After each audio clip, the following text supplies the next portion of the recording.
Бешинчи микрофон. Рахмат төрага. Алмаз Акунжанович, Ноокат районунда айылдарды аралап, оор жүк ташуучу машиналар Ноокат Көкбел жолунда Көкбел айыл өкмөтүн, Исанов айыл өкмөтү, Кеңеш айыл өкмөтү, Кыргыз Ата, Зулпуев айыл өкмөтүнүн элдеринен кайрылуу келип түшүп атат.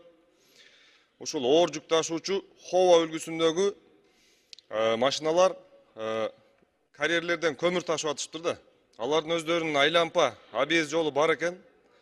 Ошол жол менен жүрсө деп элдерден бизге көптөгөн элдерден кайрылуу түшүп атат да. Биринчиден жолдорду, ички жолдорду талкалап атыптыр. Экинчиден ошол жердеги 5 тоннадан 10 тоннага чейинки көпүрөлөрдү талкалап 25-30 тонна жүгү менен өтүп атыптыр. Ушул боюнча мына Минтранска, ички иштер органына, тиешелүү министрликтерге тапшырма берсеңиздер суранчы. Рахмат чоң.